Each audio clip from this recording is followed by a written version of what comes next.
What's going on, vloggers, bloggers, and everyday toilet users? Time for another episode of the Toilet Vlog. So this one's mostly going to be about brewing. I feel like I should make like a separate series and, just talk about the brewing stuff, but I've got a lot of stuff to talk about when it comes down to it in general. Mostly just because I have a lot of new equipment and stuff like that. So, yeah, we're going to go through it real quick. But yeah, so this is the T500 that I was telling you guys about. It is a distiller. This thing is crazy. I had a sugar wash that was it was an experiment. So I took like apple juice and like 13 pounds of like dark brown sugar and threw a thing of turbo yeast in there, and I tried to distill it on the cheap Chinese still. This guy. So yeah, there's all my old pipes and everything.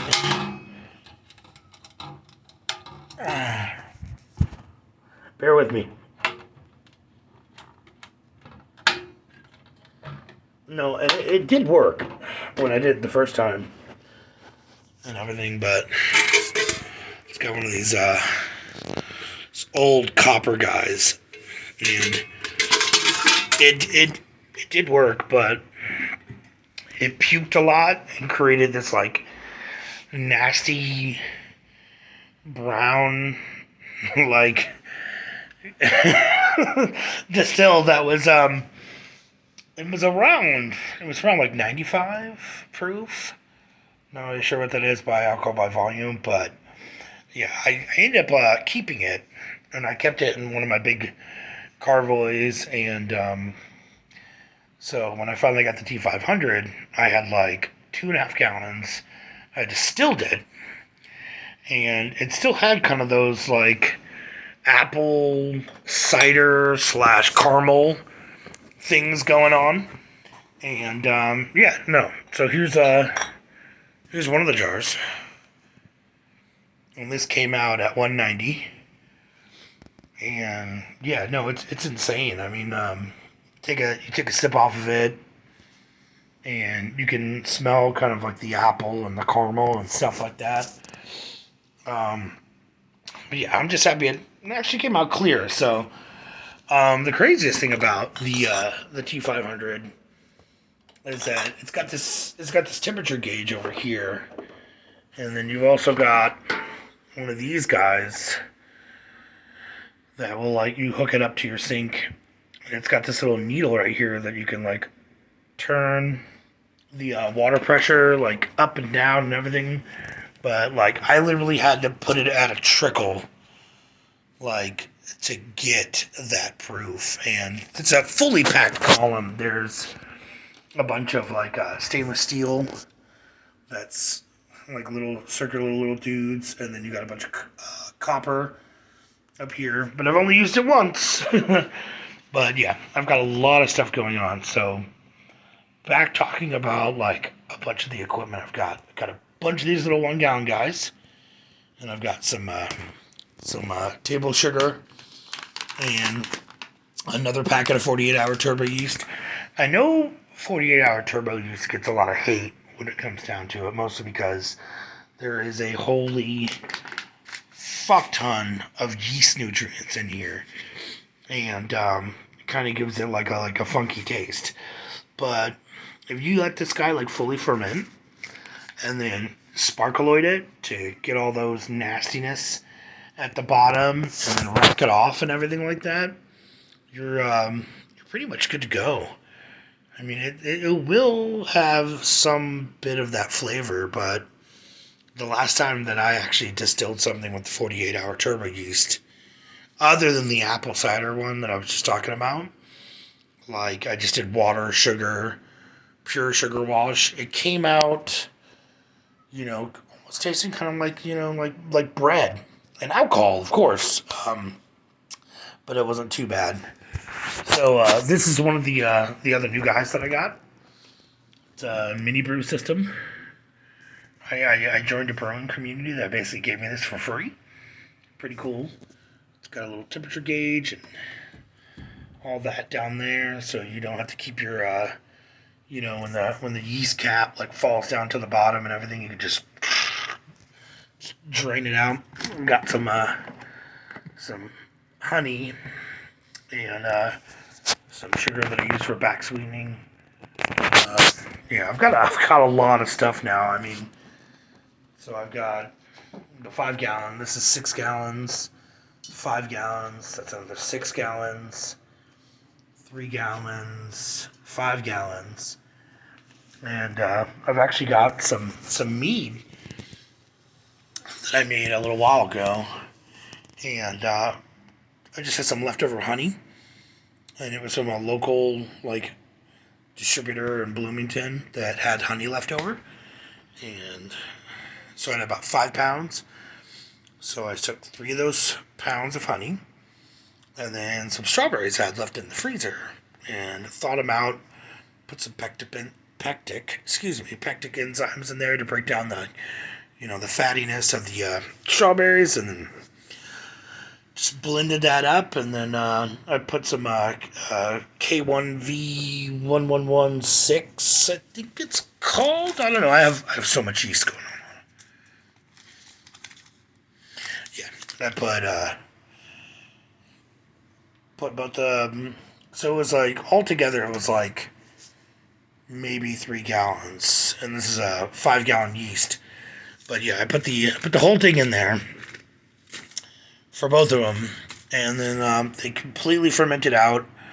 I think the original gravity was like 1.7 or 1.071 or something like that. But either way, this is what it looks like now. I've already racked them off, and these guys need to be back sweetened, but kind of looks cool with all like the seeds and everything like that. So these guys are probably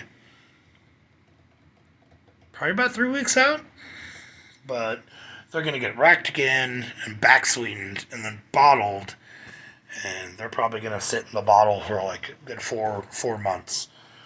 So this is the other thing that I wanted to show you guys was this brew kettle. So I got this, like I said, from the brewing community that I joined, and they gave me this big old kettle right here. And it originally did not come with this part. I actually had to size the hole, because when I got it, it was just an empty hole. And then I had to get like grommets and washers to make this thing airtight. And then I actually got like a thing to put on here as well too. And then in this part, ooh, you can see it.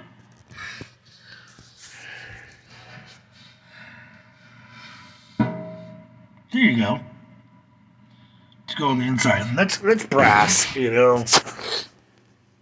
rest of this is also brass as well too. But I've actually got a copper column, so whenever I do like my beer and everything like that, I can bring that up to like strike water temperatures and boils and everything.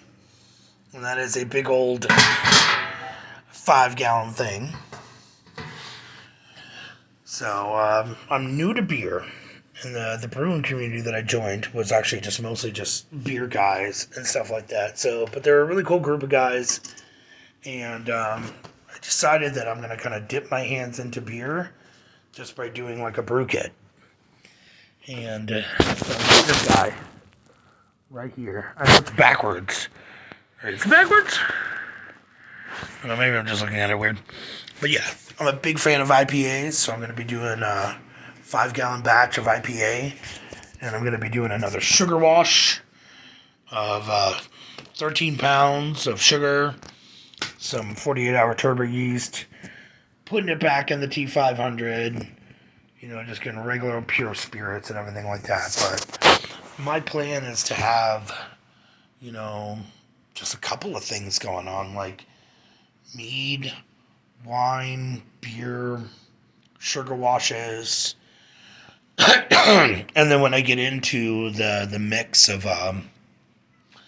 doing like all grain stuff, like kind of like beer, but without the kit and everything like that. And that's why I joined this community, so they can teach me how to do like all grain stuff. And then I'm gonna switch over to like, doing like, grain um, whiskeys and stuff like that. So it's a learning process for me. So, but yeah, either way, I've got 37 gallons worth of equipment here. So that's a lot. But I think one of the cool things when the brewing community gave me all of these little 1 gallon guys, I mean that means I can kind of experiment. So say if I just want to do like a small batch of something that's like 1 gallon, just whatever. I mean, and that's kind of how I first started out was, you know, learning, and I learned all of it on YouTube, believe it or not. But yeah, they gave me a lot of cool stuff. Like I've got like my room looks like a meth lab, but I've got all kinds of like different like chemicals now. None, I wouldn't say like chemicals. So flavorings and sparkaloid, and I've got lactic acid and all kinds of different kind of yeast nutrients and stuff like that. Some of them are organic, some of them non-organic, and yeah, that's probably about it. I don't want to.